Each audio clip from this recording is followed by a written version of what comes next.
Jadi iblis wis bersumpah akan menyesatkan semua manusia. Tapi rasa khawatir, iblis itu ya dhaif, iblis ya lemah. Nyatane yo kowe tetep ngaji jalalan. Berarti ora sukses menyesatkan. Kodang di kowe iblis. Yo kodang sampeyan, dikon ra ngaji tetep ngaji.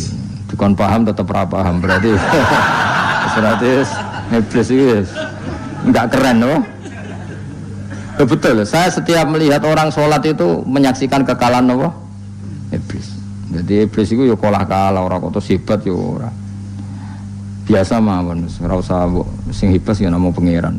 Jadi dari awal iblis wis menyerah ngadepi orang sing ikhlas. Ikhlas itu dimulai dari awalnya. Cara bahasa Inggris pokoknya hilir sampai hulu sampai hilir itu kudu ikhlas kabeh. Misalnya kita duit, yakin nah iku wae Allah. Sehingga kita ketika ngasihkan orang itu kamu enggak merasa itu milik kamu. Sehingga enggak gampang undat. Selagi itu kamu benar keduanya awalnya salah itu masih mungkin tidak ikhlas. Uang ini milik saya, tak kasihkan kamu dengan ikhlas. Kalimat milik saya ini menjadikan suatu saat kamu jadi undat-undat karena milik saya. Tapi kalau ikhlasnya dari depan, uang ini milik Allah, ilmunya bahak milik Allah. Terus tak kasihkan kamu juga hambanya. Dari awal kan merasa saya tidak punya apa-apa. Tapi selagi saya ikhlasnya hanya separuh, ilmu saya tak kasihkan kamu karena Allah, berarti masih potensi enggak ikhlas ya. Jadi kalau ngelatih ikhlas itu harus dua-duanya.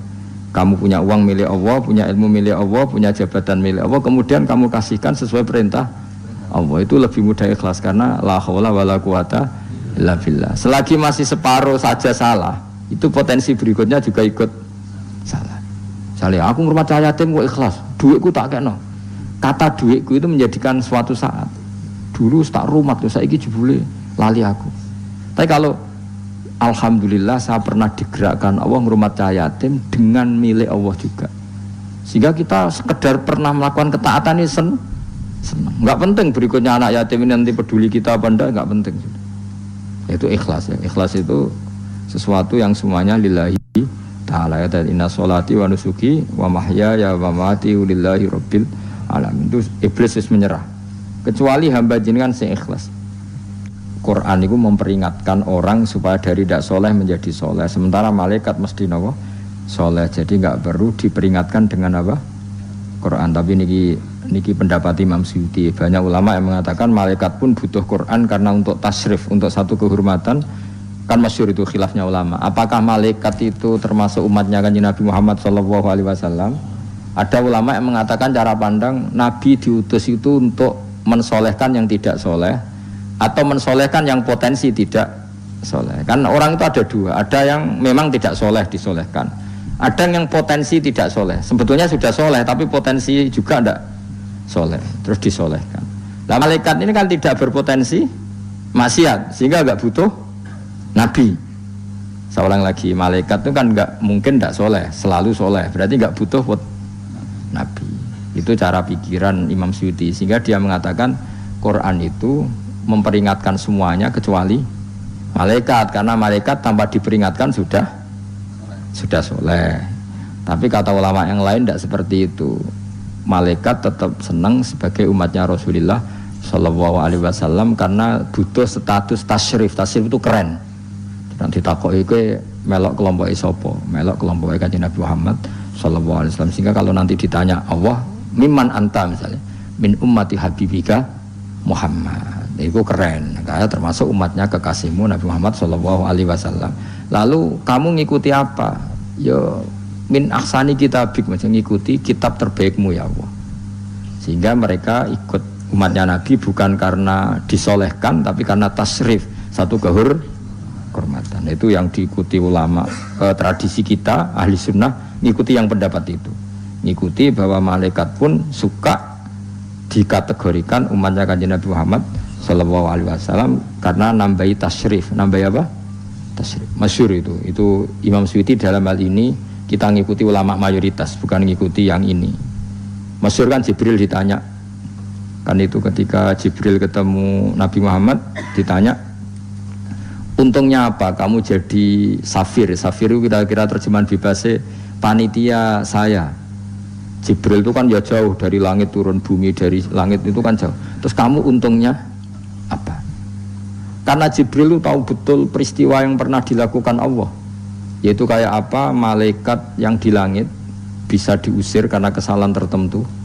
Malaikat yang sok suci kayak siapa itu Harut Marut juga dihinakan seperti itu. Dan Jibril tahu betul Allah itu yaf'alu ma yasha. Jadi yang sekarang malaikat bisa aja jadi pokoknya tahu betul Allah bisa melakukan apa saja. Karena Jibril tahu betul Allah karena dia ketua malaikat. Kan kita tahu misalnya ada sejarah siapa? Harut Marut dari malaikat menjadi hina seperti itu. Terus Jibril akhirnya tanya. Ya sudah, Jibril punya terus ditanya Nabi, kamu untungnya apa setelah jadi safir saya, jadi panitia yang ngurusi wahyu.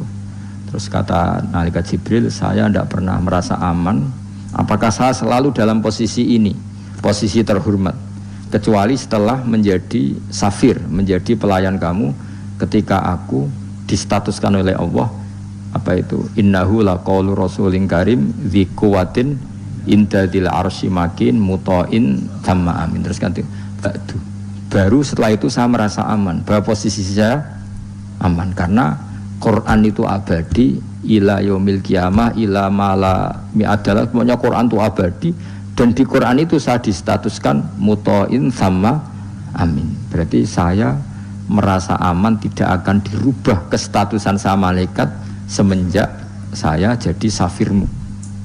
Intinya Jibril juga mendapat kehormatan karena ngitmai Quran. Paham ya? Makanya kita di sini mengatakan ini pendapat Imam Suyuti, tapi hampir semua ulama berpendapat apa? Malaikat pun ikut mendapat berkahnya Kanjeng Nabi Muhammad sallallahu alaihi wasallam. Jenenge napa? Berkah tasrif, napa berkah napa? Tasrif. Jadi punya status kehormatan. Lah yang dikatakan Imam Suyuti itu murni logika. Murni logika tadi. Yang namanya Quran itu memberi peringatan supaya enggak soleh menjadi soleh, dan malaikat tidak butuh itu karena sudah selalu soleh ya. Jadi itu logika saja, tapi kita berkeyakinan malaikat pun butuh, tapi untuk kehormatan. Jadi cara Imam Suyuti, kamu akan tahu berita kebenarannya Quran setelah kiamat, tapi nyatanya sebelum kiamat pun kita tahu banyak tentang berita benarnya apa? Quran. Nggih saya beri contoh ngeten nggih.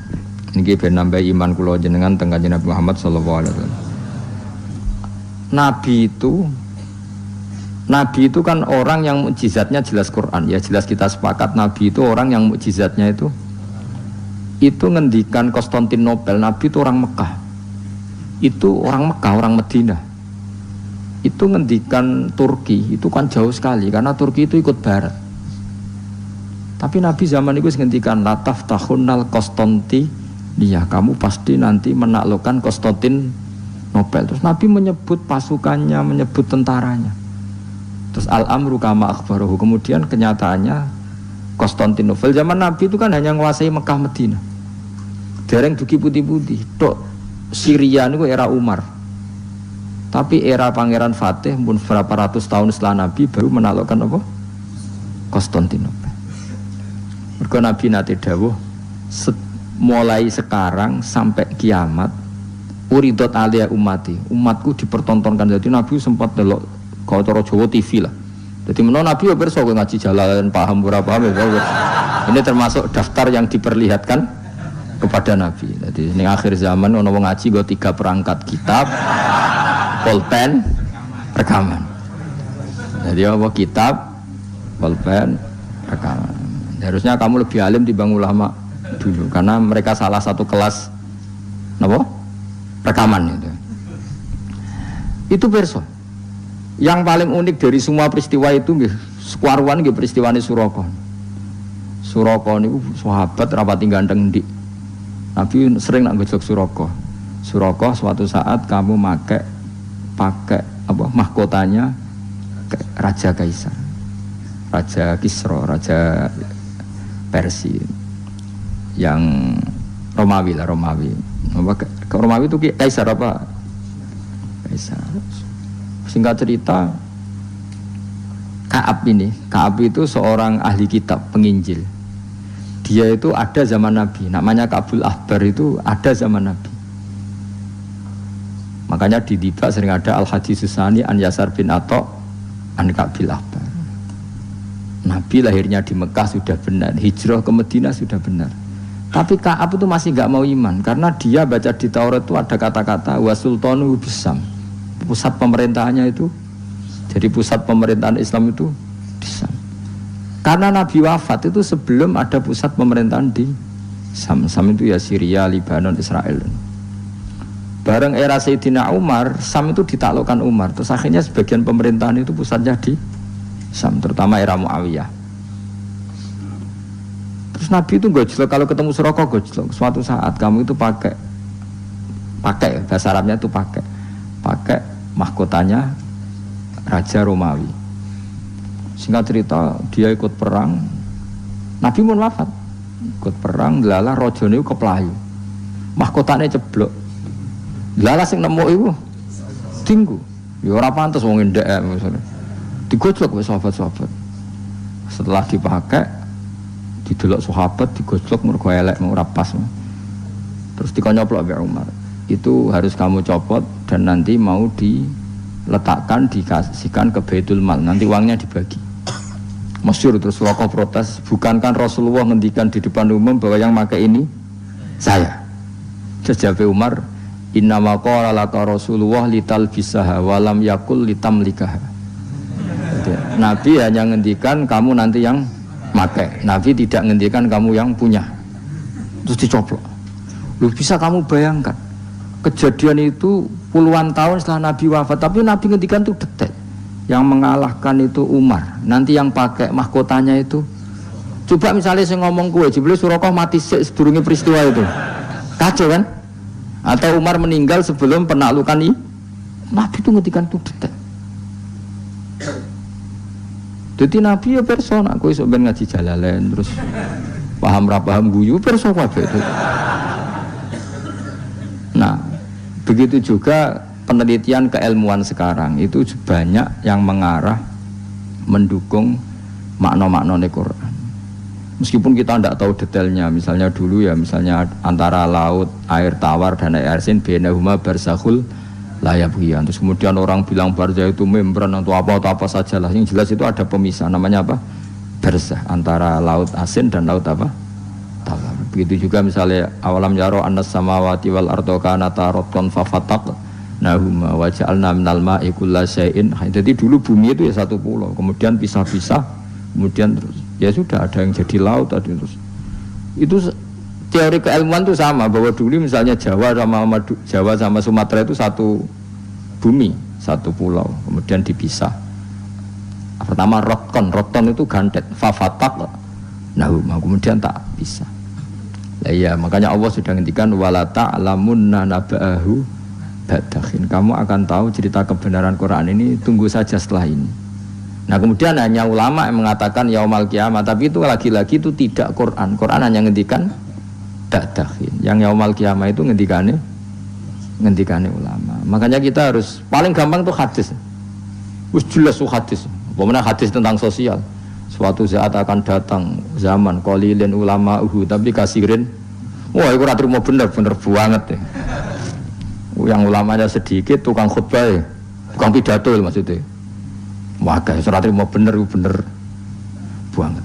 Dan itu Nabi ngendikan itu detail, terutama sama delok. Saya kan punya kitab namanya Sirah Nabawiyah, juga punya kitab banyak lah tentang itu sampai Imam Bukhari itu kenangannya itu.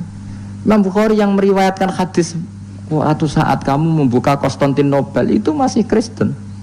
Semua Konstantinopel rawinya itu ya nggak ngerti, pokoknya ngomong aja sanate ngono muni ngono. Ditakoki lah kapan bos, pokoknya sanate ngono. Tapi sekarang jadi nyata Konstantinopel Turki itu dulu ketika Imam Bukhari meriwayatkan hadis itu masih dikuasai apa? Kristen. Tapi Nabi ngendikan detail-detail tentang Bukhari, Kitab Alamatin Nubuwah. Itu detail sekali. Innakum sataftahuna Misra, kada sataftahuna itu sampai. Padahal Nabi buatan menangi terbukanya Irak, terbukanya beberapa negara Nabi buatan menangi, Pak. Tapi zaman Nabi ngendikan itu detail. Sataftahuna Qaisar fala Qaisar ba'da wasaftahuna Rum fal. Itu detail. Sampai ya tadi sedetail nanti yang pakai mahkotanya itu kamu. Suraka. Terus setelah nyata, maksudnya nyata itu ya emang bener-bener sing nemu itu Suraka. Ya kok Ya karena Nabi nanti ngendikan uridot ale umat itu semua yang akan terjadi ila yaumil qiyamah itu pernah uridot, namun dipertontonkan, diperlihatkan ning kanjeng Nabi Muhammad sallallahu alaihi wasallam terus dihentikan. Makanya saya jamin asal riwayat itu sahihah, saya ulang lagi asal riwayat itu sahihah dan benar nisbat itu ke Nabi pasti akan terjadi sesuai dawuh kanjeng Nabi Muhammad sallallahu alaihi wasallam. Dan kalau ada yang tanya, tapi saya pernah baca hadis ini kok nyatanya enggak terjadi, itu berarti ada masalah di riwayatnya apa?